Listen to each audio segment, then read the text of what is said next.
que je ne sais pas si vous avez vu, mais il y a eu une élection aux États-Unis. Vous n'avez peut-être pas entendu parler.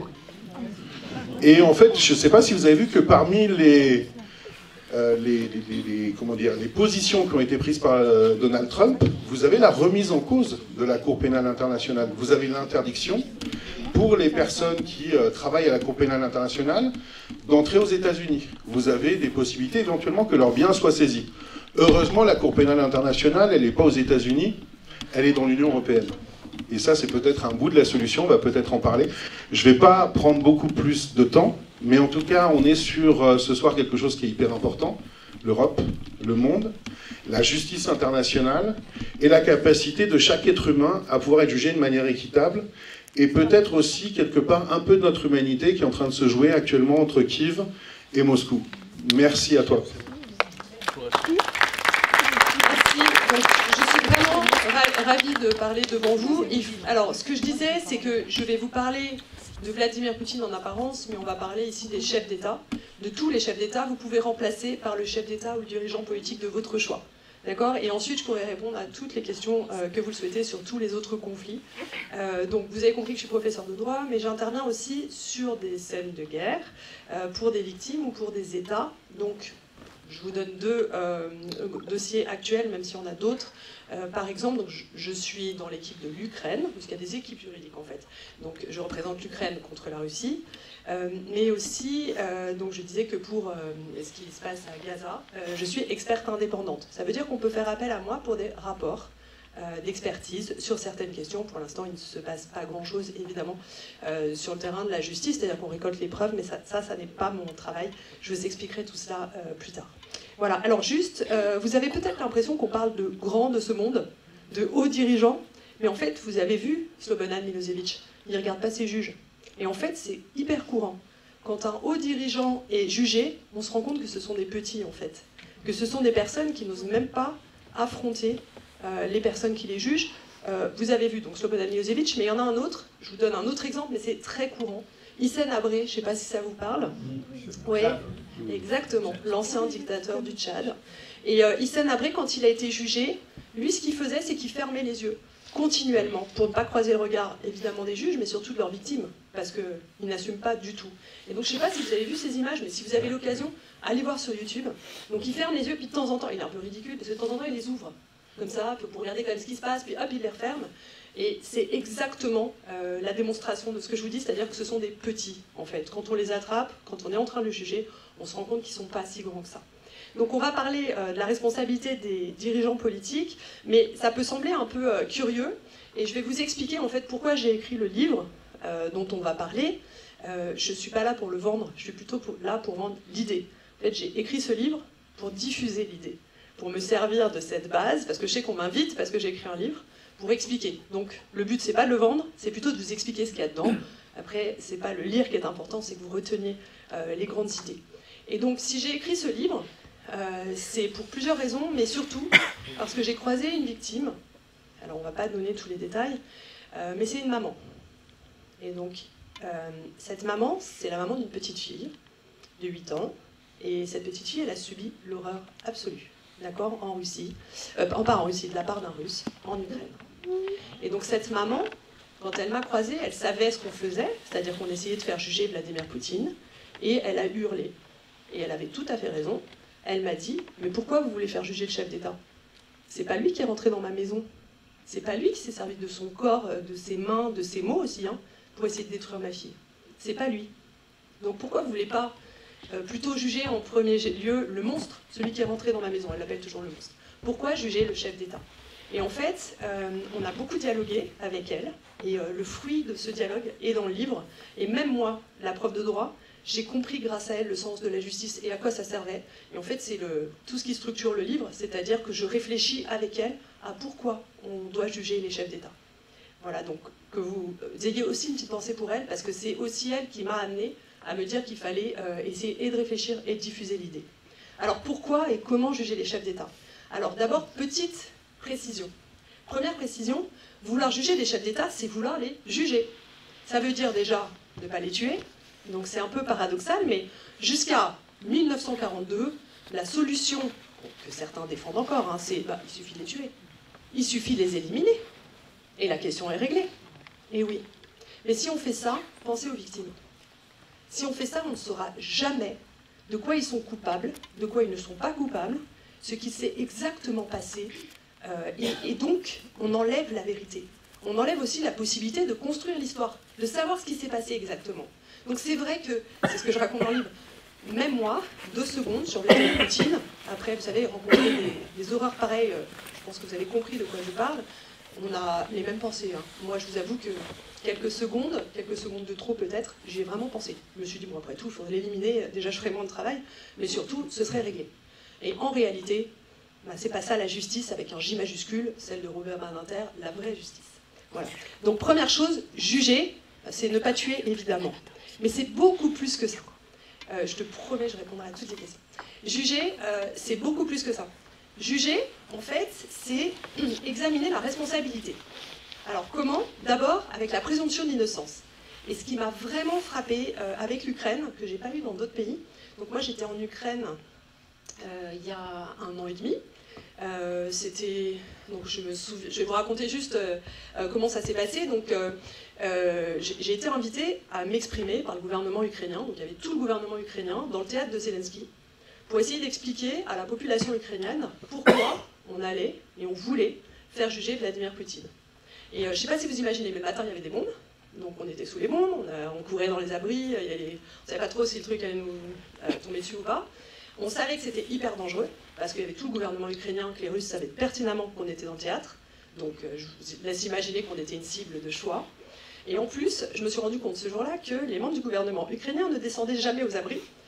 Donc j'étais sur cette cible géante pour les Russes, avec à chaque fois qu'il y avait une alerte, les membres du gouvernement qui ne bougeaient pas. Donc je me suis dit, bon, il faut que je reste, alors que j'avais promis à mes enfants de toujours m'abriter quand je suis dans une zone de guerre.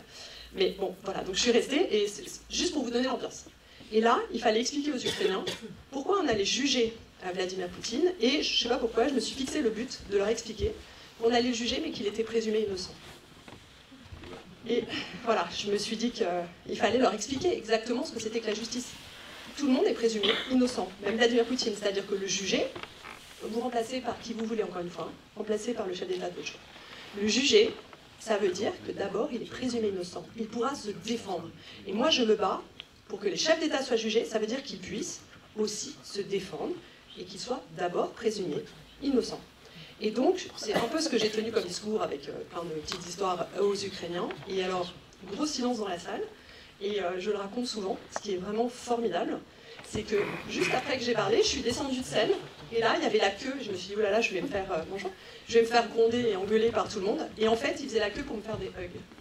Et donc j'ai passé, je ne sais pas combien de temps à faire des hugs à tout le public, des jeunes, des vieux, des hommes, des femmes. Et c'était pour vous dire que ça passe ce message. C'est ça juger en fait. D'accord? C'est d'abord présumer innocent. Et alors, juger, c'est une troisième chose. C'est examiner la responsabilité.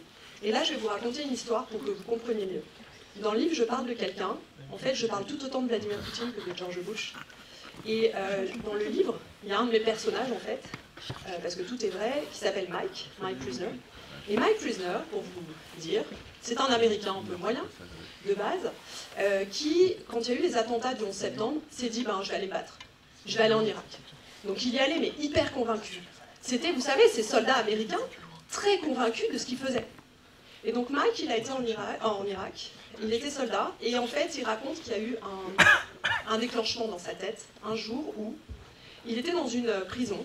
Il y avait donc des prisonniers irakiens, et on lui avait donné comme ordre, il était militaire, on lui avait donné comme ordre de garder un prisonnier qui avait une capuche sur la tête, d'accord, et donc il ne voyait pas sa tête, il voyait juste qu'il y avait du sang qui coulait de la tête du prisonnier. Et ce prisonnier, il tremblait vraiment de tout part. Et donc Mike raconte que l'ordre qu'on lui avait donné, c'était de maintenir le prisonnier debout contre le mur.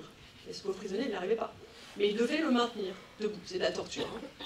Et en fait, il dit que ce jour-là, il s'est passé quelque chose en lui, c'est que, eh bien, il s'est rendu compte que quand son officier n'était pas là, il pouvait très bien désobéir, donc il asseyait le civil irakien par terre, et quand son officier revenait, hop, il le redressait, il faisait semblant d'obéir à l'ordre. Et c'est ce moment où il a commencé à désobéir. Et désormais, je ne sais pas si vous connaissez George Bush, les plus jeunes. George Bush, c'est celui qui a fait qui a déclenché la deuxième guerre en Irak, enfin, il y en a eu plusieurs, hein, mais George W. A déclenché la guerre en Irak, guerre illégale, en 2003. Et donc, George Bush, eh bien, à chaque fois qu'il apparaît quelque part, il y a Mike Posner. Il l'interrompt. En fait, à chaque fois que George Bush veut parler, et comme c'est la liberté d'expression aux États-Unis, il est là, il hurle. Qu'as-tu fait à mes frères? Pourquoi est-ce qu'à cause de toi il y a eu tant de morts en Irak, etc., etc. Et il fait tout pour faire juger George Bush. Donc tout ça pour vous dire que juger, ça veut dire savoir ce dont la personne est coupable et n'est pas coupable. Mike, il est coupable. Il a été complice de torture, si on connaît son histoire. Mais il y a aussi peut-être des éléments qui le disculpent. À partir du moment où il a pris conscience, il y a des éléments où il va pouvoir être disculpé. Donc en fait, nul, c'est très bizarre en droit international. Vous savez, je rencontre de plus en plus de victimes. Et en fait, il y a quelque chose de très bizarre. Les victimes, elles se sentent toujours coupables. Quand il y a un crime international, j'ai pas encore rencontré les victimes de Gaza, par exemple, mais c'est sûr, elles se sentiront coupables. En fait, les victimes se sentent toujours coupables. Et les bourreaux, toujours innocents. Ils n'ont jamais rien fait. C'est un grand classique du droit international, du crime international. On a toujours les petits, comme je vous disais, les grands de ce monde, en fait, qui se sentent innocents, et les victimes qui se sentent coupables. Donc le procès, ça sert aussi à ça, à dire ce dont on est coupable, ce dont on est innocent, et aussi à faire un travail pour les victimes et à se dire ce n'est pas être coupable. Parce que vous savez, un crime international, ça implique, en fait, une victime, elle s'en sort parce qu'elle court à un moment. Donc elle ne va pas se retourner et elle ne va pas aller aider les autres. Elle s'en sort pour ça, et elle se sent coupable toute sa vie. Ou alors, elle est coupable parce qu'elle a été au supermarché au moment où il y avait le bombardement. Elle s'en veut toute sa vie. Voilà. Donc elle se sent coupable. Et donc il faut arriver, avec le procès, à lui dire ce dont elle n'est pas coupable. Elle est une victime. Vous voyez? Donc le procès, ça sert à ça. Et ça sert, c'est ça la justice. Donc c'est ça le jugement. Alors maintenant que je vous ai dit ça, d'accord, mais comment on fait pour juger les chefs d'État? Alors il y a un vrai problème avec les chefs d'État, et ce problème, ça s'appelle l'immunité. Je ne sais pas si vous en avez déjà entendu parler. On va imaginer ensemble, si ça vous dit, on va imaginer que Poutine est encore une fois remplacé par le chef d'État ou le dirigeant de choix. Imaginez que ce dirigeant, donc moi je prends Poutine, c'est un simple soldat. Il n'est pas chef d'État. Et bien en fait, c'est très facile de juger. Un simple soldat peut facilement être jugé. Le soldat russe de base, alors imaginez Poutine, soldat russe de base. Il n'est pas chef d'État, il n'a jamais été chef d'État, ok? Et il a commis, mettons, des crimes de torture. Donc ce soldat Poutine va pouvoir être jugé d'abord en Russie. Habituellement, le premier État à pouvoir juger le soldat, c'est l'État dont il vient, dont il a la nationalité. Sauf que, bon, s'agissant de la Russie, mais ça vaut pour tous les soldats quand il y a des crimes internationaux, généralement le droit ne permet pas de les juger. Ils sont protégés par le droit de ce pays-là. Donc on oublie le droit russe, d'accord? Mais ce serait théoriquement possible. Et s'il y a une transition en Russie, ça peut arriver, dans 20 ans, dans 30 ans, s'il y a un changement de régime, il pourrait être jugé, le simple soldat pourrait être jugé par les juridictions russes d'abord. Ensuite, le soldat, s'il est en Ukraine, ben, il peut être jugé par les juridictions ukrainiennes. Et les juridictions ukrainiennes, depuis mai 2022, elles jugent les soldats russes. Elles jugent aussi des Ukrainiens pour des crimes de guerre. Mais elles jugent aussi des Russes. Parce qu'en fait, l'état de la victime peut aussi juger l'auteur des faits, celui qui est présumé justement avoir fait les faits. D'accord? Donc ça fait déjà 2 juridictions qui peuvent juger. Mais le simple soldat, il peut aller se promener, il peut aller en vacances à Courchevel ou je ne sais où, parce que les Russes aiment bien Courchevel. Ils peuvent aller, je sais pas, en Angleterre, au Brésil, où vous voulez, Côte d'Azur. Ce simple soldat, eh ben, il pourrait être arrêté aussi. Pourquoi? Parce que s'il y a des victimes françaises, vous savez, de double nationalité par exemple, ou s'il y a des victimes américaines, ou s'il y a des victimes ukraino-sénégalaises ou ukraino, je ne sais pas, algériennes, il y en a par exemple, il y a eu des otages. Dans ce cas, il peut être jugé par les Algériens, les États-Unis, les Français, etc. Vous comprenez? Donc le simple soldat, il n'est pas vraiment tranquille hein, quand il a commis des crimes de torture, parce que je vous expliquerai pourquoi, ce sera ma conclusion, comment on fait pour les juger vraiment. Et bien en fait, partout sur tous les territoires, il peut être jugé. Et en plus, on a ajouté un dernier instrument, ça s'appelle la compétence universelle. La compétence universelle, c'est-à-dire que dans les crimes les plus graves, il y a des États qui considèrent qu'ils n'ont pas besoin d'avoir un lien avec la personne, pas besoin d'avoir une victime de leur nationalité, pas besoin que l'auteur soit de leur nationalité. C'est un crime tellement grave qu'on peut juger n'importe qui. Donc vous voyez, mon simple soldat Poutine, il pourrait être jugé par beaucoup de juridictions. Il serait vraiment protégé qu'en Russie actuellement, et encore, le régime, ça change. Hein. Donc ça met du temps, mais on change. Donc il serait tranquille que jusqu'à ce que le régime change. Sauf que Poutine, bah, c'est pas un simple soldat. Les dirigeants dont on parle, ce ne sont pas des simples soldats. Donc c'est difficile de les juger. Pourquoi? On le comprend bien. Parce qu'ils incarnent un État. En fait, c'est l'incarnation d'un État. Ils personnalisent l'État. Donc les mettre en cause, c'est mettre en cause l'État. Et il y a une réciprocité, c'est-à-dire que si je mets en cause le chef d'État américain, bah, il pourra mettre en cause mon chef d'État. Et puis du coup, il pourra mettre en cause le chef d'État russe, etc., etc. Et l'ordre sera instable. Vous comprenez, c'est la réciprocité. Donc ils sont protégés. C'est ce qu'on appelle l'immunité. Ils sont protégés de toute poursuite parce qu'ils sont chefs d'État. Et alors, il y a quelques années, en 2002, il y a un ministre, du Congo qui était venu à Bruxelles. Et il s'est fait arrêter. Il s'est fait arrêter parce qu'il était soupçonné de torture. Et il y avait des Congolais qui étaient là et qui ont dit « mais moi je suis victime de cette personne, arrêtez-le ». Et il y avait la compétence universelle à Bruxelles. Et donc il a été arrêté. Et en fait, l'argument des Bruxellois, et je pense qu'ils avaient raison, des juges de Belgique, c'était de dire « attendez, oui d'accord, alors là c'était un ministre des Affaires étrangères. D'accord, il est ministre des Affaires étrangères, il a une immunité. Mais est-ce que ça fait partie des fonctions du chef d'État que d'ordonner des tortures? Vous trouvez que ça fait partie de ses fonctions? Et alors ils ont répondu non, ça ne fait pas partie de ses fonctions, donc il ne doit pas être protégé. Sauf que la Cour internationale de justice a été saisie et elle a dit le contraire. Elle a dit si. Alors moi je fais partie des gens qui se battent contre ce type de jurisprudence, mais c'est l'état du droit, c'est comme ça. C'est-à-dire que même un crime contre l'humanité, même appuyé sur le bouton nucléaire, ça fait partie des fonctions du chef d'État, il est protégé. Est-ce que ça vous semble injuste? Oui. Moi, profondément. Et donc, avec d'autres, eh ben, en fait, il y a des juristes, des penseurs, des personnes, des citoyens qui se sont dit que ce n'était pas admissible. Et c'est pour ça qu'on a créé les juridictions internationales. En fait, les juridictions internationales, elles servent à ça. Elles servent à pouvoir juger ce que les juridictions nationales ne peuvent pas juger. Vous comprenez? Donc on peut juger dans la Cour pénale internationale ce que d'habitude on ne peut pas juger. Ou devant des tribunaux pénaux internationaux comme Milosevic. Il a pu être jugé parce que c'est une juridiction spéciale qui est faite pour ça. Pour juger les hauts dirigeants parce qu'on considère que ces crimes-là, c'est pas admissible. Ça ne fait pas partie des fonctions des dirigeants. Et attention, les juridictions pénales sont mises en cause actuellement. Par qui? Par les hauts dirigeants. Donc en fait, vous, citoyens, c'est ce que j'ai dit à Lyon, mais les citoyens, les citoyennes, en fait, c'est vous que ça protège. Hein. Parce qu'il peut y avoir une guerre n'importe où.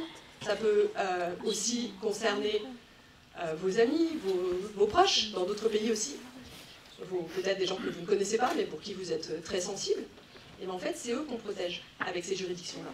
Donc les dénoncer, ça sert à qui? Ça sert à tous ceux qui s'en prennent aux simples citoyens. Donc vous tous, nous tous, c'est pour ça que j'ai écrit ce livre, il faut avoir le discours que si on veut pouvoir juger ces personnes-là, il faut défendre ces juridictions. Donc à chaque fois qu'on les attaque, il faut dire, attendez, qui intéresse qu'on les attaque? Ben, ceux qui risquent d'être jugés. Donc il faut les défendre. Et ça vous appartient à tous parce que c'est souvent aussi des citoyens et des citoyennes qui se sont mobilisés pour ce type de juridiction. Donc il y a deux types de juridictions. La Cour pénale internationale qui est à La Haye, qui est permanente, on pourra en parler si vous voulez. Elle a mis en cause donc, Vladimir Poutine, il y a un mandat d'arrêt contre Vladimir Poutine, un mandat d'arrêt contre Netanyahou, contre les chefs du Hamas mais qui sont disparus, contre les chefs afghans, entre autres. Il y en a beaucoup d'autres. Pendant longtemps, elle a été accusée de ne juger que des chefs d'État africains. Et j'ai un de mes super amis qui est justement donc, qui est un grand juriste africain. Et j'ai entendu aussi dernièrement, enfin non, c'était pas dernièrement, il y a longtemps, j'ai aussi entendu un avocat sénégalo-malien dire exactement la même chose que ce que je vais vous dire et ce que dit mon ami. C'est qu'en fait, les Africains doivent être fiers de ça. En fait, les juristes africains sont super fiers du fait que pendant longtemps, la Cour pénale internationale n'a jugé que des Africains. Parce que ça veut juste dire que c'est des Africains qui ont fait les dossiers et qui les ont remis à la Cour pénale internationale. C'est-à-dire qu'en fait, les peuples africains, ils s'en étaient saisis de la Cour. Mais les dirigeants africains, ils n'ont pas arrêté de la remettre en cause en disant mais quel instrument, c'est illégal, c'est raciste, etc. Sauf que qui était à l'origine de cela? C'était les Africains. La procureure, c'était Fatou Bensouda et elle était vraiment engagée là-dessus. Et vous voyez, on a diffusé l'idée qu'elle était raciste. Pourquoi? Qui l'a diffusé? Les chefs d'État qui étaient concernés. Alors qu'en fait, quand vous entendez les juristes africains, ils disent mais nous c'est une fierté. On était les premiers. Vous voyez? Alors désormais, elle ne juge plus que des chefs d'État africains. Son objectif, c'est aussi de juger les plus grands. Et donc Karim Khan, le nouveau procureur, prend des risques, il met en cause des grands, et il a mis en cause notamment Vladimir Poutine. Et Vladimir Poutine, c'est un chef d'État pas comme les autres, Parce qu'en fait, c'est le chef d'un des 5 grands du Conseil de sécurité. Un de ceux qu'on appelle les gendarmes du monde. Donc en le mettant en cause, lui, on peut mettre en cause les États-Unis, la Chine, on peut mettre en cause la France, puisqu'on en fait partie aussi, et la Grande-Bretagne. Ça veut dire que les 5 grands ne sont plus intouchables si on met en cause Vladimir Poutine. Et donc je voudrais juste vous expliquer pourquoi il faut juger Poutine si on veut juger les autres, Netanyahou, Assad, etc. Pourquoi il faut juger Poutine? Parce qu'en fait, Vladimir Poutine, eh bien, il fait partie d'un pays qui est à l'origine du droit qu'on va lui appliquer. Et donc j'ai fait la blague la dernière fois à la conférence, mais je vais faire la même chose. C'est pas une blague, mais en fait, c'est la Russie est à l'origine des règles qu'on va lui appliquer. La première personne, il y a plusieurs personnes en fait, la première personne qui est à l'origine de cette règle, c'est une femme, c'est Catherine II de Russie. Vous en avez peut-être entendu parler dans vos cours pour les collégiens. Catherine II de Russie, c'était une grande impératrice de Russie, éclairée, sûrement autoritaire et tout ça, mais elle a pris une décision, c'est que la procédure pénale, c'est-à-dire le droit, devait être humain. Donc pas de peine de mort, pas de torture. Et pendant son règne, il n'y a pas eu de peine de mort, pas de torture, etc. Ce qui est quand même incroyable en Russie. Elle était très influencée par la pensée européenne. Et donc, cette impératrice a diffusé, par-delà les siècles, vers l'un de ses successeurs, celui qui a été fusillé, Nicolas II. Et Nicolas II, il a convoqué une grande conférence à Paris, qui est très connue, pour humaniser la guerre. Il a décidé que la guerre devait avoir des règles. Et c'est grâce à la Russie, en fait, que la guerre a des règles, on ne s'en prend pas aux populations civiles. Si on s'en prend aux militaires, c'est des militaires qui combattent, un fusil à la main, mais on ne s'en prend pas aux prisonniers de guerre. Il y a des règles comme ça, on ne s'en prend pas à la nature, on ne détruit pas les bâtiments civils. Je sais que vous voyez toutes ces horreurs au quotidien sur vos écrans, mais en fait, le droit préserve d'autres guerres. Si vous voulez, il y a des gens encore qui respectent ces règles. Elles sont mises à mal, mais tout cela, on les doit à la Russie. Et enfin, et encore, il y a 2 autres Russes qui ont beaucoup joué pour ces règles-là.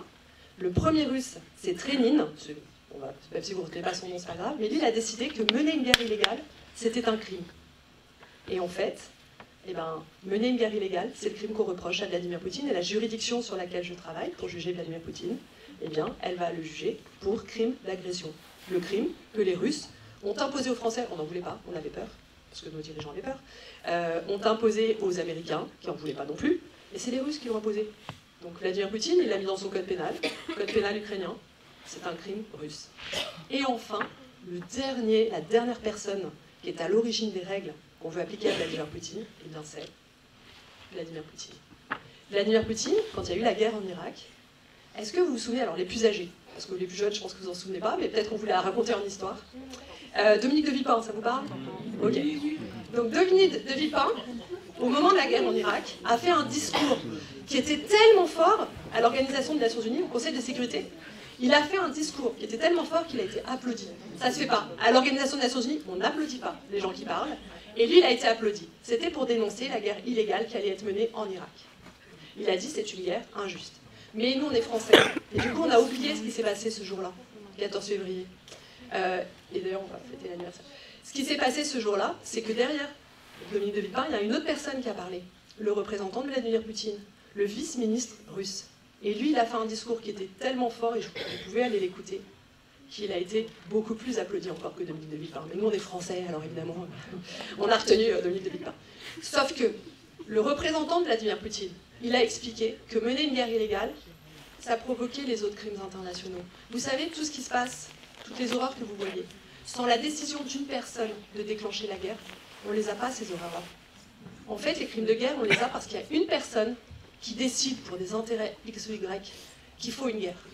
Et elle promet toujours que ce sera court, que ce sera rapide, etc. Et bien en fait, sans cette décision-là, on n'a pas les crimes. Et bien ça, moi je suis en train de vous citer le représentant de Vladimir Poutine. Donc si on ne juge pas aujourd'hui celui qui est à l'origine, avec son pays, des règles, on n'arrivera pas, si vous voulez, si on veut juger Netanyahou, il faut qu'on ait jugé Vladimir Poutine aussi, parce qu'il pourra dire, mais attendez, moi j'ai toujours refusé le droit international, parce qu'Israël a toujours refusé.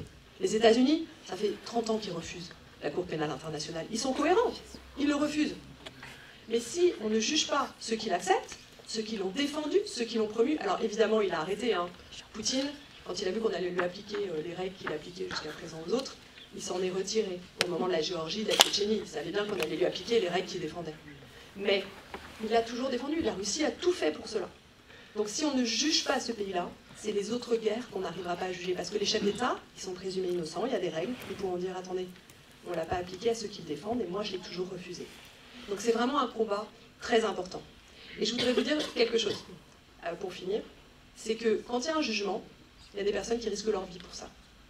En fait, Milosevic, s'il est dans le box, d'abord parce qu'il y a des énormes nombres de victimes, de tous âges, d'accord, de crimes abominables, mais c'est aussi parce qu'il y a des gens qui se sont battus et qui ont risqué leur vie pour cela. Et ceux-là, dans le livre, je les appelle les tireurs embusqués. Vous savez, c'est des gens, c'est exactement comme dans les westerns. Ils sont là avec leurs fusils, ils attendent, et quand le chef d'État passe à leur portée, ils ne lui tirent pas dessus. Ils dégainent leur dossier. Donc en fait, moi je connais tout un tas de personnes dans le monde qui préparent des dossiers, des victimes inlassablement, des oncles de victimes, des frères de victimes, des personnes juste touchées par une histoire, qui préparent le dossier, Et le jour où le chef d'État arrive dans le pays, hop, il dégaine et il se fait arrêter. Et ce qui est magique, c'est qu'à chaque fois, 2 jours avant, on dit « mais c'est impossible, on ne pourra pas le juger celui-là, mais c'est pas possible, il est trop puissant ». Et bien on les juge, on en a une vingtaine de chefs d'État, et ça ne fait que 20 ans qu'on arrive vraiment à les juger. 30 ans, pardon. Ça fait 30 ans qu'on arrive à les juger. Donc Milosevic, la veille, vous pourrez trouver des articles de journaux qui disent « c'est impossible, on ne pourra pas le juger, il est soutenu par la Russie, c'est pas possible ». Il a été jugé, alors malheureusement il est mort avant la fin du procès, mais par contre, il a pu être jugé, les chefs mer rouges ont pu être jugés en Asie, en Afrique, je vous ai parlé de Seine-Abré. Donc c'est parce qu'il y a des tireurs embusqués. Et donc là, je vous ai commencé par une victime, et je voudrais juste finir par une de ces tireuses embusquées. Donc je vais vous parler en Ukraine, mais vous pouvez l'appliquer à d'autres conflits. Je voudrais juste vous parler d'une femme qui s'appelle Victoria Amelina, et j'en avais parlé à la Villa Gilet. Victoria Amelina, c'était une poétesse. Donc elle écrivait des poèmes. En fait, quand la guerre a été déclenchée dans son pays, eh bien Victoria Amelina, elle a décidé de prendre son arme, c'est-à-dire son crayon, et de récolter les preuves. Et elle, ça la mettait vraiment en colère. Donc elle allait dans les villages et elle récoltait les preuves, surtout auprès des femmes, parce qu'il y a beaucoup de viols en Ukraine, viols d'hommes et de femmes. Et elle allait aller voir les femmes pour essayer de les faire un peu parler. Et donc elle récoltait les preuves inlassablement, et aussi elle témoignait beaucoup sur les réseaux sociaux de ce qu'elle faisait. Et donc un jour, Victoria Amelina a commandé une pizza dans une pizzeria, et elle a reçu un missile sur la tête. Elle est décédée. Et Victoria Amelina, on sait maintenant que ce n'était pas un hasard, donc on a tous les rapports, c'était elle qui était visée dans la pizzeria. Et donc juste pour vous dire qu'un jour, il y aura un jugement, que ce soit Vladimir Poutine ou ses généraux, il y aura un jugement, et c'est des personnes comme Victoria Amelina qui sont mortes pour ça, juste pour la vérité, pour que les victimes dont je vous ai parlé, la maman par exemple, qui hurle mais pourquoi faire, et qui comprend à la fin pourquoi on veut juger, puisse avoir justice. Voilà donc un petit peu ce métier dont j'étais en charge de vous parler, et je pourrais répondre à vos questions si besoin. Voilà, merci.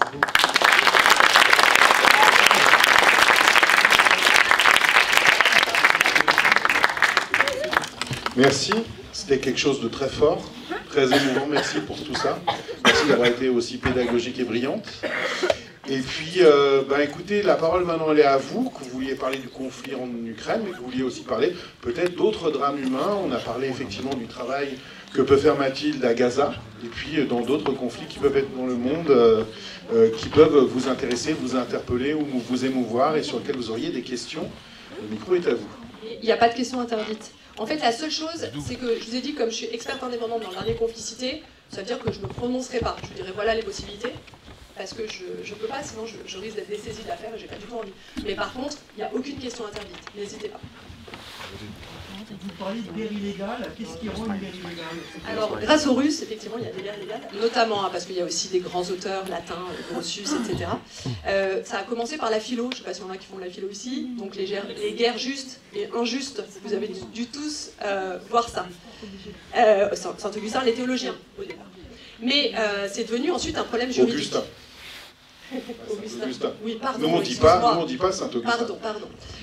Mais dans les textes juridiques, malheureusement, il est aussi nommé par son titre religieux. Donc, au départ, c'était philosophique. Et ensuite, c'est devenu juridique. Donc, juridiquement, voici ce que la Charte des Nations Unies déclare. C'est que est une guerre illégale toutes les guerres qui ne sont pas autorisées par le Conseil de sécurité ou qui ne sont pas en légitime défense. Donc, qu'est-ce que c'est une guerre légale en légitime défense? Comme ça, vous pourrez l'appliquer à des conflits récents. Une guerre en légitime défense, c'est une guerre qui répond à une attaque. Or, il faut donc qu'il y ait une attaque. Donc, Ça, c'est important. Et ensuite, il y a deux conditions. Une proportion des moyens. C'est-à-dire qu'il faut que ce soit proportionné à l'attaque subie. Il ne faut pas que ce soit disproportionné. Vous me suivez? Il faut vraiment que ce soit proportionné. Par exemple, on vous bombarde, vous bombardez. Mais on vous envoie, on tue des personnes, on n'envoie pas une bombe nucléaire. Ça, c'est disproportionné. Vous comprenez? Deuxième chose, il faut que ce soit court. Il n'y a pas une durée dans les textes internationaux, mais on sait que ça doit être court. Donc, 1 semaine, 2 semaines, mais pas plus. Voilà ce que c'est qu'une guerre légale. C'est une guerre qui répond à une agression. Donc Vladimir Poutine, par exemple, dit « je réponds à une agression ». En fait, il fait une prévention d'agression, parce qu'il a peur d'être agressé par l'Ukraine, c'est ce qu'il dit dans sa déclaration de guerre. Il appelle ça de la guerre préventive, c'est ce qu'ont fait les Américains en Irak aussi, sur le fondement de mensonges aussi. Et donc voilà le problème. Donc voilà les guerres légales. Il y en a très peu des guerres légales. Attends. Il y a d'abord quelqu'un derrière, et puis après c'est à toi, t'inquiète pas. En fait, je voulais savoir... Vous m'entendez? Oui, il vaut mieux dans le micro, là, pour t'entendre. Vous dites qu'il faut juger tout le monde, mais c'est un peu compliqué parce que le chef d'État, certes, déclare la guerre, mais il n'est pas responsable des crimes qui seront faits ensuite. Donc, pour que ça soit complètement juste, il faut juger toute l'armée. Très bien. En fait, nous, l'idée des personnes comme moi... Alors moi, je suis spécialiste de la responsabilité des dirigeants. Donc évidemment, moi, je me concentre sur les dirigeants politiques. Mais il y en a d'autres qui se concentrent sur les simples soldats. Et on fait beaucoup de progrès avec l'intelligence artificielle, notamment, sur la récolte des preuves. Donc, évidemment... ça n'est pas que les dirigeants. Moi, c'est ma spécialité, c'est les dirigeants politiques. Parce que c'est vrai que c'est assez complexe et c'est assez technique. Mais par contre, il y a beaucoup de juristes qui sont là pour les simples soldats, ne t'inquiète pas, et je suis bien d'accord avec ça. En fait, l'idée, c'est pas d'impunité pour n'importe qui, surtout pour ceux qui prennent la décision originelle, quoi. Voilà. Donc, très bonne question. Est-ce que le fan d'Igor, tu as une question? Absolument. On a, en Russie, il y a des milices qui ont été déployées par le gouvernement russe. On juge, pour les crimes de guerre commis par ces milices, on juge les miliciens, le chef de la milice ou Vladimir Poutine. Eh ben alors, Vladimir Poutine, il peut avoir la responsabilité, alors là, c'est des questions de preuves, mais il peut avoir la responsabilité si les preuves qui le rattachent à la milice sont déclarées vraies. Donc pour l'instant, on a des textes dans lesquels il charge la milice et il paye les salaires, il ordonne le paiement des salaires de... Alors nous, on n'appelle pas ça des milices, on appelle ça en fait des sous-traitants, si tu veux. Enfin, nous, c'est comme ça qu'on dit. Donc des sous-traitants. Et il y a des contrats de sous-traitance qui ont été passés avec notamment, peut-être que tu penses aux milices, comme tu dis, de Prigojine. Et bien là, c'est parce qu'on a des preuves. Alors, c'est pas à moi de juger si elles sont recevables, mais pour l'instant, il y a des preuves qui ont été déposées pour effectivement relier à Vladimir Poutine. Mais si les membres de ces soldats-là commettent des crimes, ces combattants commettent des crimes, ils peuvent être mis en cause également. Et leur chef aussi. Voilà. Moi, je me concentre toujours sur les dirigeants, mais ça ne veut pas dire qu'il ne faut pas mettre en cause également les monstres, comme disait la maman dont je t'ai parlé. Elle parle de monstres, elle ne veut pas dire son nom ni l'associer à un autre nom. Voilà, eux aussi. J'avais oublié de saluer Afid Sekri, président du conseil de quartier de la Duchère, qui va nous poser une question. Merci, cher Romain. Merci, professeur. Très intéressant. Alors moi, ma question, j'étais ce week-end là, à l'Assemblée nationale, j'étais invité par les députés, il y avait un colloque international pour la reconnaissance des massacres du mai 1945, Sétif, Guelmar, Kharata, en Algérie. Il y a un problème juridique qui se pose, c'est que les corps d'Évian ont donné l'amnistie à tout le monde. Par contre, on a un précédent avec l'esclavage, qui était reconnu comme crime contre l'humanité, la loi Taubira, qui fait que du coup l'imprescriptibilité, oh là là, j'y suis arrivé, j'avais peur, a été levée. Alors il y a un collectif qui milite pour que justement ce soit reconnu comme crime contre l'humanité, que du coup l'imprescriptibilité soit levée et qu'on puisse juger. Juridiquement, techniquement, comment ça peut être fait? C'est drôle parce que c'est ma vraie spécialité. Ma vraie spécialité, c'est quand les dirigeants s'auto-pardonnent. Ils s'auto-amnistient. Donc en fait, ça c'est parce que chacun a sa petite niche et donc ma thèse elle fait 500 pages sur le sujet. Voilà. Donc je parle notamment des Plaisir, présidents. je Voilà. le dirai avec plaisir. C'est ça. Donc, comment on fait? Eh bien, je proposais à l'époque, c'était il y a très longtemps, mais je crois dire mon âge, parce que déjà que tu as dit qu'on se connaissait depuis 30 ans, c'est pas très... Je sais pas très, il faut dire 15 ans, tu vois. Donc ma thèse Ils nous auraient pas assez... cru, parce que c'était face au négationnisme à Lyon 3, et qui est une époque d'il y a 30 ans. Voilà. Mais donc, ma thèse écrite il y a 5 ans, n'est-ce pas? C'est pas vrai, donc c'était sur le sujet. Et donc oui, il y a des failles Et une enfant possibles. précoce. Mais pour l'instant, l'état du droit, c'est que ce n'est pas possible de renverser des amnisties reconnues internationalement. Mais par contre, il y a des failles, donc il y a des possibilités. Pour les accords d'Évian, le problème c'est que c'est à la fois un accord bilatéral, ça veut dire que ça s'applique aux Algériens, aux Français, donc il faut l'accord des deux, d'accord? Et puis, il faudrait dire que c'est en raison de la nature des crimes, qui sont particulièrement graves. Mais comme j'ai dit tout à l'heure, ça ne correspond pas exactement pour l'instant à la jurisprudence. Moi, je milite pour ça, mais ça ne veut pas dire que c'est le droit qui est appliqué. Voilà. Est-ce que vous avez d'autres questions? Il y a quelqu'un au fond, un fan de... Attends, en plus, tu ne vas pas supprimer son micro à un fan de Bob Marley, quand même. Ah, d'accord, il y a aussi quelqu'un devant. Juste après, c'est le fan de l'Ajax d'Amsterdam et de Bob Marley qui, bien évidemment, il a le maillot Bob Marley de l'Ajax d'Amsterdam. Qu'est-ce que tu veux que je te dise? Bonjour, je voudrais rebondir sur la question de l'amnistie, parce que on a vu dans plusieurs rencontres qu'il fallait aussi mettre en place le pardon. Il fallait mettre en place le pardon. Alors à ce moment-là, comment contrebalancer à la fois le jugement et le pardon pour permettre une paix durable, notamment entre les Ukrainiens et les Russes? Je vois très bien ce que tu veux dire. C'est-à-dire qu'en fait, quand il y a la paix qui est en train de se mettre en place, il peut être très utile d'octroyer ce qu'on appelle une amnistie, de se pardonner les uns les autres, de dire allez, on arrête, on juge personne, à partir de maintenant c'est la paix. Le problème de ces solutions-là, c'est que généralement ça prépare la guerre de demain. Parce que c'est pas un vrai pardon. Pardon, ça veut dire qu'il faut donner, il faut accepter que l'autre est pardonné. Et généralement, c'est pas le cas. Donc il y a des solutions qui ont été trouvées, ça s'appelle la justice transitionnelle, je ne sais pas si vous en avez entendu parler. Donc voilà la solution. Par exemple en Afrique du Sud. En Afrique du Sud, vous connaissez tout ce qui s'est passé, l'apartheid. Eh bien, ce qui a été décidé, c'est une amnistie générale. On se pardonne. Simplement, il y avait une condition. Les personnes n'étaient pardonnées que si elles avouaient ce qu'elles avaient fait. Et si la victime, ou la famille de la victime, parce que malheureusement elles étaient décédées, acceptait les aveux, en disant « Ok, ça me semble complet, ça me semble honnête, je suis d'accord, je pardonne ». Donc cette personne-là pouvait échapper à la justice, mais parce qu'elle avait dit la vérité. Donc on appelle ça « vérité contre pardon ». Et c'est un système qui est vraiment extraordinaire. Bon, qui montre ses failles, parce qu'il y a encore des volontés de vengeance et tout ça, mais qui fonctionne. Ça a été fait au Rwanda aussi, ça a été fait également en Argentine, au Brésil. Voilà, c'est ce qu'on appelle la justice transitionnelle qui essaye de concilier les deux. À la fois le nécessaire pardon pour apaiser, pour que la société puisse se reconstruire, mais à la fois qu'il y ait une mémoire de ce qui s'est passé. Parce que je vous l'ai dit, il faut quand même qu'on sache ce qui s'est passé, qu'on ne nie pas ce qui s'est passé, parce que ça c'est épouvantable quand on ne parle pas des crimes. Et en plus, ce qui est bien maintenant, c'est que ce genre de justice essaye aussi de travailler sur la mémoire. Donc d'ordonner qu'il y ait des monuments, qu'il y ait des films, qu'il y ait des échanges entre les deux parties au conflit, etc.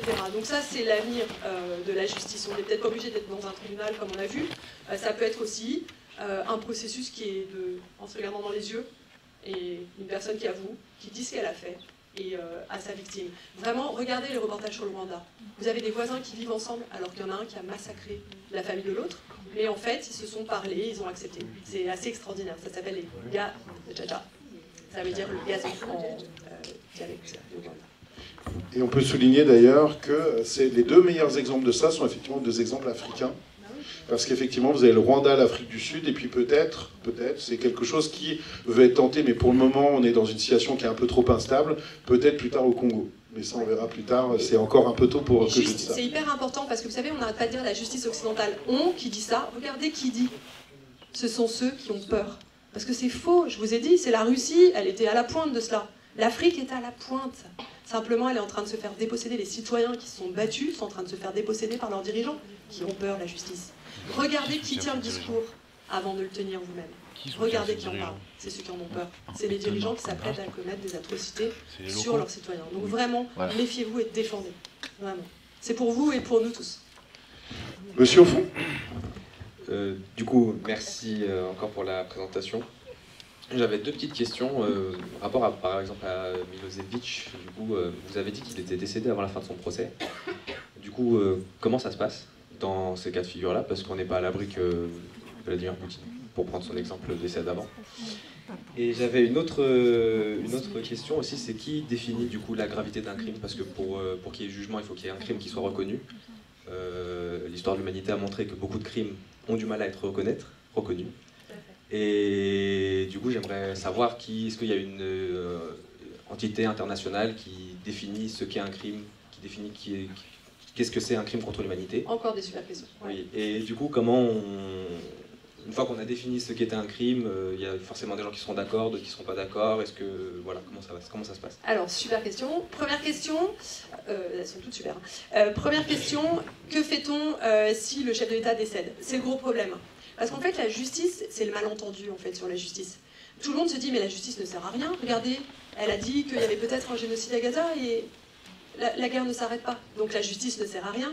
Oui, mais ça, c'est un malentendu. La justice ne sert pas du tout à arrêter les guerres.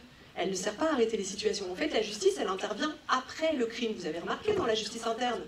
Elle intervient après le crime et elle est longue. Si jamais on veut rendre la justice, la vraie, pas sur les réseaux sociaux en disant il est coupable d'eux, elle est coupable, c'est pas ça. C'est analyser les faits avec des preuves, écarter les preuves qui ne sont pas suffisantes. Tout ça, ça prend énormément de temps. Donc c'est pas très satisfaisant parce qu'elle arrive après. D'accord? Donc son rôle, c'est comme la cavalerie, hein, ça arrive vraiment après, mais c'est le rôle de la justice que de se prononcer à froid quand la situation est terminée. Or, quand les guerres continuent, elle ne peut pas se prononcer à froid, donc elle ne peut pas être efficace. C'est pas son rôle. Donc la frustration, c'est que ces dirigeants, généralement, ils ne sont pas tout jeunes. Vladimir Poutine, il a 77 ans ou 78 ans, on lui dit de santé fragile, il aurait même eu des cancers, etc., une Parkinson. Peut-être qu'il sera mort avant, mais on attrapera, entre guillemets, on s'occupera aussi des autres. C'est vrai que c'est la frustration de ce type de cas, puisque les dirigeants politiques, généralement, effectivement, ne sont pas tout jeunes. Donc c'est le problème, mais en même temps, c'est le malentendu sur la justice. Et la deuxième question, tout aussi intéressante, c'est en fait, il y a la Cour pénale internationale a un statut, il y a un grand traité qui a été signé, je ne sais pas si vous imaginez, par 125 États dans le monde. Dans le monde, il y a 193 États. Il y a 193 États dans le monde, on a 125 qui volontairement, on ne leur a pas demandé de le faire, hein, ils n'étaient pas obligés de le faire, volontairement, ils ont décidé de signer ce statut. Et donc ce statut définit 5 crimes internationaux. Le crime d'agression, celui dont je vous ai parlé, le fait de déclencher une guerre illégale qui va entraîner tous les autres, le crime russe, d'accord? Crime d'agression. Crime contre l'humanité, crime de guerre, crime de génocide, et j'étais un peu provocante en disant qu'il y a un cinquième, il y en a un qui est en train d'être mis en place et qui pourrait arriver dans 5 ou 6 ans, c'est l'écocide. Donc c'est le fait de détruire la nature. Éco, c'est l'habitat, donc d'essayer de faire disparaître un habitat de la surface de la Terre. Voilà, donc qui décide? Ce sont les États eux-mêmes. Et encore une fois, on ne les oblige pas. Vous savez, quand vous voyez les dirigeants râler contre la CPI, et oui, mais ils n'avaient qu'à pas ratifier le statut. Alors là, je ne parle pas de ceux qui ne l'ont pas fait. Mais ceux qui ont ratifié le statut, eh bien, l'ont fait volontairement. Personne ne les a obligés à le faire. Et donc, ils ont ratifié aussi les crimes et la définition. Donc, si vous cherchez la définition de tous ces crimes, ils sont dans le statut de la CPI. Il y a des paragraphes entiers. Peut-être que je peux vous dire, d'ailleurs, les crimes, non? Vous savez les définir? Ou ça vous intéresse ou c'est trop technique? Je ne me rends pas compte. Vous voulez savoir ce que c'est? Oui. Rapidement. En fait, c'est toujours le même raisonnement pour les crimes. Alors, le crime d'agression, je le mets de côté. Vous avez compris ce que c'était. C'est déclencher une guerre illégale. Un individu déclenche une guerre illégale et entraîne tous les autres crimes. Je le mets de côté. Pour les autres, c'est un peu toujours le même raisonnement. Ça peut être, excusez-moi, je vais être cru, mais c'est comme ça. Un vol, un viol, une grossesse forcée, on appelle ça. Une disparition forcée, c'est-à-dire qu'on prend une personne et elle disparaît. Ça va être également des enlèvements, ça va être des pillages, etc., etc. Donc c'est une série de comportements. Et selon le contexte dans lequel ils sont commis, ils vont changer de nature. Donc je vais prendre le viol par exemple. Un viol, s'il est commis dans le cadre d'une guerre et en lien avec elle, à ce moment-là, c'est un crime de guerre. Si ce viol est commis dans le cadre d'une politique systématique, c'est-à-dire que le dirigeant, comme Vladimir Poutine l'a fait par exemple, il est présumé innocent, mais c'est la charge contre lui, on verra si c'est vrai ou pas, il semble avoir récompensé les régiments violeurs. Dans ce cas, ça a l'air d'être une politique systématique, crime contre l'humanité. Et si c'est fait pour faire disparaître un groupe de la surface de la Terre, avec l'intention de faire disparaître ce groupe, c'est un génocide. Vous comprenez? Donc ce même comportement-là, il peut avoir en fait plusieurs qualifications. Et je voudrais juste revenir sur le crime de guerre parce que c'est pas toujours très compris. Un crime de guerre, imaginez que vous tuez votre voisin ou votre voisine. Je vous le souhaite pas, mais bon, vous tuez votre voisin ou votre voisine. C'est la guerre. C'est pas un crime de guerre. Il faut que vous le tuez parce que c'est un combattant dans la guerre et que vous n'êtes pas du même parti. Il faut que ce soit en lien avec la guerre. Vous tuez ou vous violez pendant la guerre. Je ne sais pas pourquoi je vous dis, mais il y a un viol pendant une guerre, ce n'est pas un crime de guerre en lui-même. Il faut que ce soit lié à la guerre. Voilà. Donc j'espère que vous comprenez les différents types de crimes. J'ai une question. Merci pour ces éclaircissements. J'avais juste, excusez-moi, parce que vous avez dit que du coup, par rapport à la ratification, il y a 120 pays sur les 180. 127 et dont un 128e qui n'a pas le droit de signer, qui est Taïwan, hélas. Ouais. Mais, et du coup, donc du coup 125, mais c'est les pays qui n'ont pas signé cette ratification, du coup finalement ne sont pas soumis à ces lois. Alors, c'est ça qui est extraordinaire avec la CPI. En fait, je vais juste reprendre ce que vous apprenez en histoire. En histoire, vous avez dû apprendre que c'est une justice des vainqueurs. Nuremberg, etc. C'est une justice des vainqueurs. Le vaincu voit son dirigeant politique dans le box des accusés. Là, l'idée de la Cour pénale internationale, c'est que le chef d'État, soit du pays vaincu ou vainqueur, il soit jugé. Qu'il soit grand ou petit, il soit jugé. D'accord? Et donc, c'était quoi la question? Zut, pourquoi je suis dans cette voie? Par rapport au pays qui était pas... Par rapport au pays. Voilà. Alors, ce qui est assez extraordinaire, c'est qu'on peut rendre un pays qui n'a pas signé justiciable. Comment? Si le pays de la victime a signé. Donc, par exemple, la Russie n'a pas signé, enfin, en fait, elle a signé, mais elle a retiré sa signature du statut de la Cour pénale internationale. Elle a négocié, elle a vraiment participé. Mais elle a retiré, d'accord, après la Tchétchénie. Eh bien, la Russie n'en fait pas partie. Mais l'Ukraine a accepté la compétence de la Cour. Donc, on peut juger les Russes. Pour la Palestine, l'autorité palestinienne, il y a eu un gros débat. Parce que ce n'était pas un État, c'était un groupe de groupes, en fait, de mouvements palestiniens qui s'étaient groupés et qui avaient demandé à faire partie de la Cour pénale internationale. Donc, c'était des mouvements politiques qui demandaient à faire partie de la Cour pénale internationale. Il y avait le Hamas, il y avait la branche politique du Hamas dedans. Et donc, il y a eu tout un débat. Est-ce qu'on pouvait ou pas admettre la Palestine comme membre de la Cour pénale internationale? Petit à petit, la Cour a dit oui. Donc en 2014, l'autorité palestinienne a ratifié la Cour pénale internationale. Ce qui fait qu'Israël a toujours refusé la Cour pénale internationale, mais on peut du coup avoir Israël, donc des dirigeants israéliens, dans le box des accusés, comme des dirigeants du Hamas, du coup, puisqu'ils ont signé aussi. Je ne sais plus. Syrie, par contre, ça pose un problème. Je vais vous donner un exemple de problème. La Syrie. La Syrie, en fait, c'est pas le même cas que ce qu'on vient de voir. C'est un chef d'État sur sa propre population. Donc le problème du chef d'État sur sa propre population, c'est que s'ils sont syriens, bah, il faut que la Syrie ratifie. Parce qu'on n'a pas un autre État des victimes qui a ratifié. Vous me suivez? Donc du coup, c'est possible que la nouvelle autorité décide de ratifier ou d'accepter la compétence. Mais pour l'instant, pour la Syrie, c'est plus compliqué. Sauf si... Alors c'est plus compliqué, c'est pour la justice nationale. Je ne veux pas être trop technique. Mais par contre, sur ce point-là, sur la Syrie, sur l'Afghanistan, en fait, ce qui est possible de faire, c'est quand ils ne ratifient pas, eh ben, ce qui est possible de faire, c'est que le Conseil de sécurité, donc les 5 grands, se mettent d'accord pour saisir la Cour. Donc, imaginons que ce soit le cas, la Russie, de toute façon, ils bloquent tout, les États-Unis, enfin, c'est soit la Russie, soit les États-Unis qui bloquent, mais à ce moment-là, c'est possible. Et c'est là, justement, cette compétence-là qui permet d'étendre, c'est aussi une compétence qui a permis de restreindre, justement, sur l'exemple que je donnais il y a une seconde, sur Taïwan, où effectivement, Taïwan voudrait signer pour la Cour pénale internationale, et la Chine l'empêche de signer en ne reconnaissant pas son existence. Vous aviez une question, monsieur?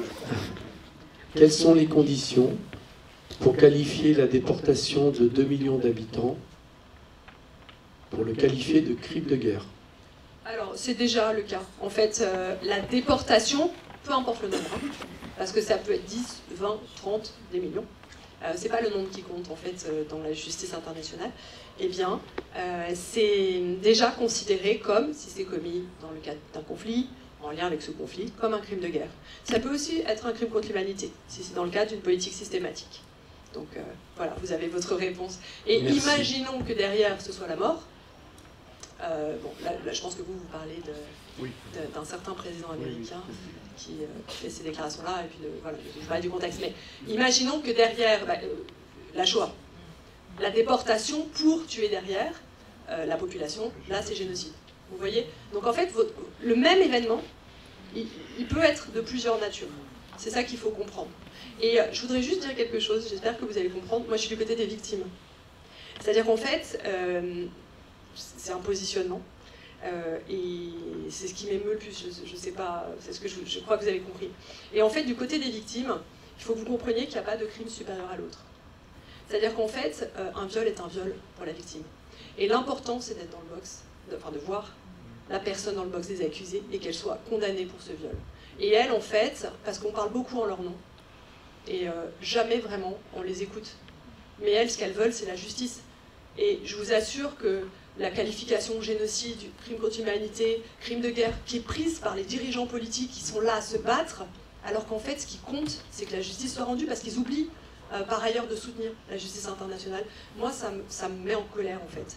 Parce je crois que vous n'êtes pas la seule. Voilà, je ne suis pas la seule. Les collègues, on est tous en colère. Parce qu'en fait, ça devient la politique et ils se fichent des victimes. Et donc la victime, en fait, je vais même vous dire quelque chose. Si elle est victime d'un génocide, c'est moins facile pour elle. Parce qu'en fait, elle va être considérée comme membre du groupe. On ne va pas la prendre dans son entité, dans son identité. Donc moi, j'essaie toujours de défendre et de trouver des éléments pour le crime contre l'humanité. Parce que le crime contre l'humanité, elle va être prise en tant que telle, en tant que madame machin ou monsieur truc, ou enfant X. Alors que quand c'est un génocide, elle fait partie du groupe. Voilà, bon c'est réglé. Il y a eu un génocide, super.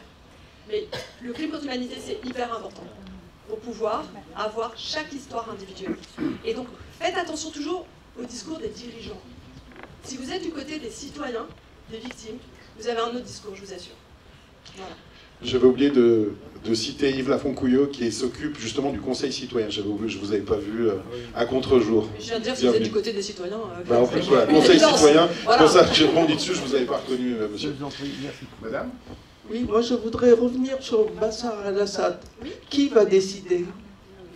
Alors, je sais que le gouvernement syrien actuel voudrait que Poutine l'extrade, mais ça c'est autre chose. Je ne suis pas sur l'affaire, mais je peux répondre quand même, parce que je connais pas mal de gens qui sont dessus. Du coup, sur Assad, qui va décider? Alors, Assad, en fait, d'abord sur la compétence, puis ensuite comment on va le juger. Sur la compétence, c'est au premier chef les Syriens. Donc ça veut dire que si l'autorité actuellement en place instaure des juridictions qui respectent les principes de la justice, c'est elles en premier chef qui vont juger. Ça se trouve, il y aura des procès en Syrie. Donc c'est sûrement d'ailleurs la logique. C'est seulement si elles n'arrivent pas à mettre en place de telles juridictions, ou si il est jugé, notamment par les défenses des victimes, que les juridictions qui sont mises en place, ce n'est pas de la vraie justice, à ce moment-là, on fera appel à la juridiction internationale. Donc d'abord, qui peut les juger? D'abord les Syriens. Mais s'ils n'y arrivent pas ou ils ne peuvent pas, ce sera la justice internationale. Comment maintenant? Comment? Ça se pose pour tous les chefs d'État. Là, l'avantage, c'est que... En fait, je me souviens de ce que j'ai dit en Maguire. L'avantage, en fait, si jamais on attrape Poutine, c'est qu'on en a deux pour le prix d'un. On a à la fois Assad et Poutine. Alors, encore une fois, on dit toujours c'est impossible. Mais si nous, on se disait c'est impossible, on ne ferait pas ce qu'on fait. Parce que on refuse d'envisager que ce soit impossible, et jusqu'à présent, ça fonctionne. Et donc, comment? Il y a trois cas, en fait. Il y a trois possibilités pour attraper un chef d'État, pour qu'il puisse être jugé. Le premier cas, vous appliquez à chaque conflit. Le premier cas, c'est qu'on aille le chercher. Ça, c'est le premier cas. C'est-à-dire que des armées étrangères vont sur le territoire d'un pays pour aller chercher un chef d'État. Statistiquement, c'est possible, mais c'est quand même le moins probable. D'accord? Je le mets de côté, mais sachez que dans l'histoire, il y a des cas. Donc ça, c'est le premier cas. Deuxième cas, plus probable. Deuxième cas, et c'est ce qui est arrivé à Milosevic, c'est la police de son pays qui le livre. C'est l'homme fort, mais du jour au lendemain, il y a une transition. Alors, dans le meilleur des cas, c'est une transition démocratique, comme pour Milosevic au départ. Mais malheureusement, ça peut être une transition tout aussi autoritaire. Je prends Poutine, ça peut être pire que Poutine. D'accord? Mais que va faire l'autorité qui va succéder à Poutine? Elle va avoir besoin de donner des gages à l'étranger, d'avoir le temps d'installer son pouvoir. Elle sera peut-être pire, hein. Mais que fera-t-elle? Elle peut, par exemple, livrer Vladimir Poutine, et là, elle est un peu tranquille. Elle a donné un gage, il y a un jugement, et elle peut livrer Assad en même temps. Et il y a un gage comme ça qui est donné, et elle peut mettre en place sa politique de terreur ou d'autorité. Hein. C'est pas forcément tout beau hein, dans ce type d'histoire. Et la troisième possibilité, qui est beaucoup plus fréquente, statistiquement, c'est le chef d'État qui se fait arrêter dans un pays étranger. Alors, vous allez me dire, mais c'est impossible, c'est ce que tout le monde répond toujours. Je sais que vous allez me dire, c'est impossible. Et bien justement, Vladimir Poutine lui-même montre que c'est possible. Vous savez comment? Regardez l'année dernière. Vladimir Poutine, il était invité par les chefs d'État d'Afrique du Sud, du Mexique et également du Brésil. Les 3 chefs d'État lui disent « Pas de problème, chez moi, je vous garantis, on vous protégera. Il n'y aura aucune atteinte portée à vous, vous ne serez pas arrêtés. » C'est pourtant des États partis à la CPI. Sauf que la justice est indépendante dans ces pays. Et donc, Vladimir Poutine s'annonce, puis il dit « Oh, je vais aller au Mexique, je vais aller au Brésil. » Et puis, il ne vient pas. Pourquoi est-ce qu'il ne vient pas? Parce qu'il sait qu'il risque l'arrestation, donc c'est pas impossible. Lui-même le sait. Alors oui, il est allé en Mongolie. La Mongolie, c'est un pays qui, donc pour des raisons gazières, est soumis à la Russie avec un problème qui est dénoncé par l'ONU d'indépendance de la justice. Ben, pour moi, c'est l'exception qui confirme la règle. Et ce que j'ai dit à des journaux à cette époque, c'est que moi j'adore quand Vladimir Poutine se balade. Parce que plus il va se promener, plus il va être en confiance, et plus il risque de se faire arrêter. Jurisprudence Pinochet. Voilà. Il faut qu'il se balade. Très bien. Et un jour, il sera arrêté. Voilà. Il faut savoir que vous aviez le sommet des BRICS. Les BRICS, c'était pas encore les BRICS plus à l'époque. Et effectivement, Vladimir Poutine avait même dit explicitement qu'il ne venait pas pour la raison de l'indépendance de la justice sud-africaine. Cyril Ramaphosa, le président sud-africain, n'était pas capable d'assurer le fait qu'il ne serait pas arrêté. Donc il n'est pas venu, ce qui a amené effectivement un certain nombre de choses. Je vais laisser le micro à quelqu'un à qui il ne fallait pas laisser le micro pendant les AG quand on était un peu plus jeune. C'est monsieur le maire adjoint, mon ami. Vas-y. On n'est pas dans une assemblée générale étudiante, quoique il y a beaucoup d'étudiants, ou beaucoup de jeunes quand même. Moi déjà, je voulais vous inciter à lire ce livre parce que super accessible, intéressant, et voilà, moi j'y ai passé un été, enfin quelques jours d'un été il y a 2 ans, avant qu'on en parle ensemble lors d'une table ronde. Et moi je voulais revenir sur deux, trois choses. C'est est-ce que tu peux revenir sur peut-on juger Poutine, parce que pour le coup c'est pas la même chose. Et d'ailleurs tu rappelles une citation de Malraux, donc c'était page 113, et moi qui m'a beaucoup, je l'avais surligné. Juger c'est de tout, non je la lis. Juger c'est de toute évidence ne pas comprendre, puisque si l'on comprenait, on ne pourrait pas juger.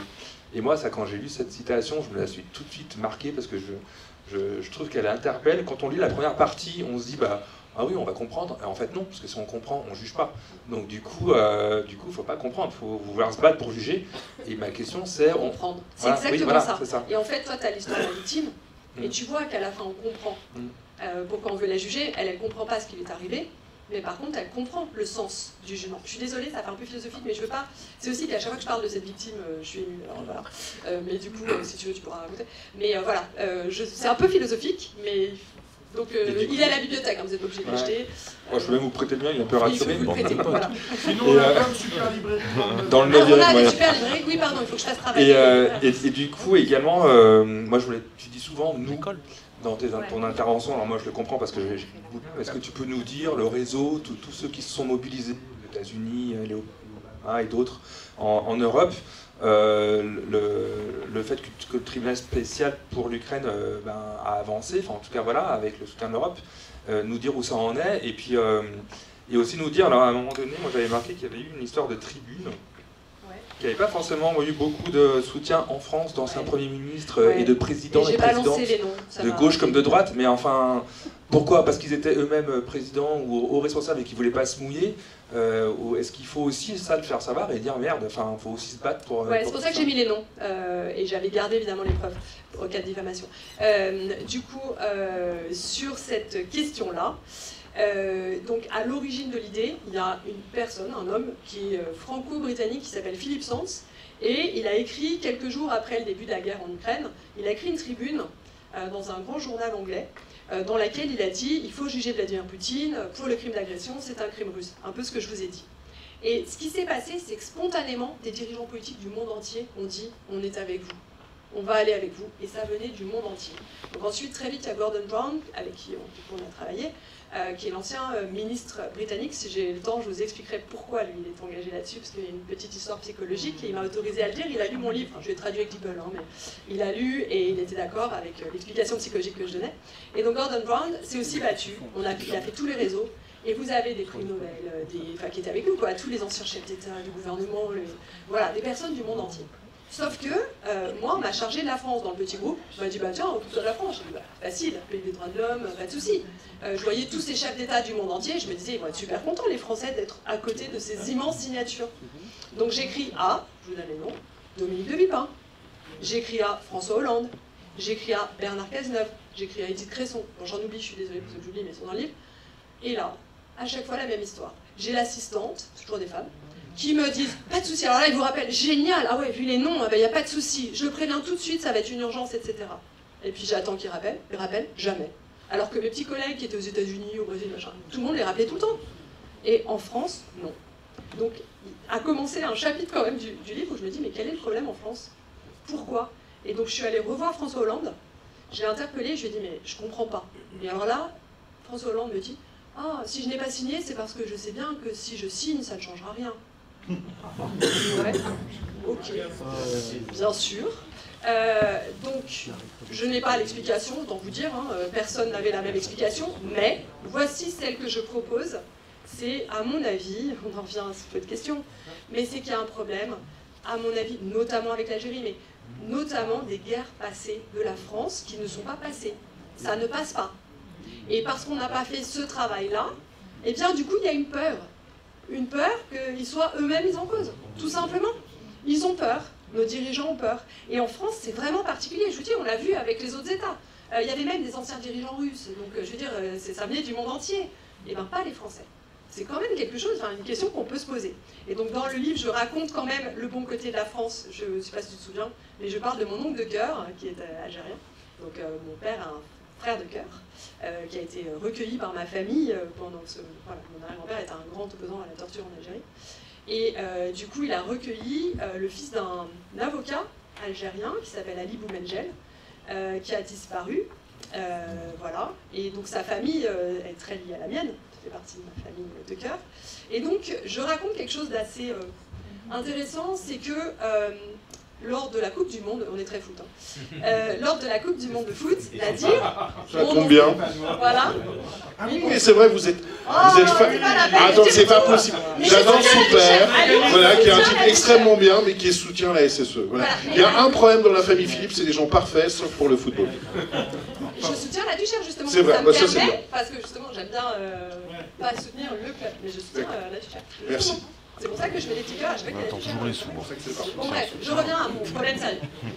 Problème sérieux qui est que, donc, Coupe du Monde, sérieux, France-Angleterre. Et là, comme j'étais en train d'écrire le livre, je vois Nadir, avec son petit maillot là, de l'équipe de France, qui est avec son chapeau, son maquillage et tout ça. Je dis, mais Nadir, il est dans notre télé. Hein. Je dis, mais Nadir, en fait, ça m'avait jamais frappé. Je dis, mais enfin, ton père a quand même disparu. Il faut savoir qu'après Emmanuel Macron s'est excusé hein, auprès de cette famille, de ses enfants. Il s'est excusé et a reconnu qu'effectivement Ali Boumengel avait été torturé et tué par les Français. Mais nous, pendant des années, on ne savait pas ce qu'il était arrivé. Et en fait, je lui dis, mais c'est vraiment ça m'a frappé. Je lui dis, mais pourquoi tu as un maillot de l'équipe de France? Enfin, comment tu peux soutenir ce pays qui a fait tant mal à ta famille? Et là, en fait, c'est ce que je raconte dans le livre. Il fouille dans son portable, il fouille et tout, c'est-à-dire. Il fouille, et là, il trouve une photo que je connaissais, il me montre et il dit, bah, pour ça. Et sur la photo, il y a une plaque qui est dans la région parisienne, et c'est une allée qui s'appelle l'allée Ali Boumengel, assassiné et torturé par la France. Et il dit, voilà pourquoi j'aime la France. Voilà ce que je trouve en France, c'est que quand même, tu connais un pays, tu crois que les États-Unis feraient ça? Tu crois que l'Angleterre ferait ça? De reconnaître leurs crimes? Non. Donc c'est pour ça que je soutiens la France. Voilà. Et donc, je me suis dit, bon, il y a quand même des bons côtés chez nous, ça passe pas, mais il y a quand même une reconnaissance. Peut-être une culpabilité, mais il y a une reconnaissance. Voilà ce que j'ai essayé d'expliquer. Je vais prendre deux dernières questions, puis après, de toute façon, vous savez qu'on a le verre de l'amitié après, dans lequel vous pouvez continuer à échanger avec Mathilde et puis avec qui vous voulez. Donc je vais prendre deux dernières questions, madame. Ah, j'avais pas vu qu'il y avait... Non, mais moi, mais c'était pas... Mais non, vas-y. Mais non, mais il y a la place pour deux ou trois dernières questions, vous inquiétez pas.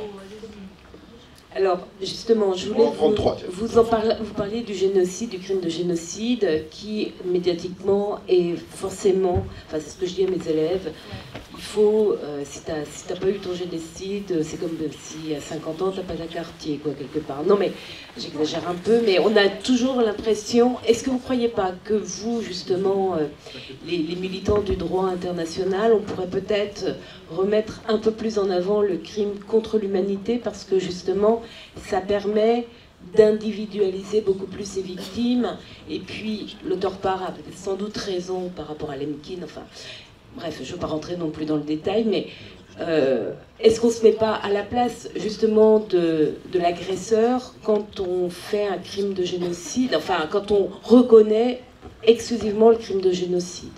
En fait, on nie pas la gravité du génocide, hein, vous m'avez comprise. C'est pas ça. Mais c'est qu'aujourd'hui, il y a une utilisation politique du génocide qui fait qu'on oublie les victimes. C'est ça que je reproche. Et du coup, pourquoi en fait? C'est parce que celui qui est à l'origine du crime de génocide, qui s'appelle, donc vous l'avez cité, Raphaël Lemkin,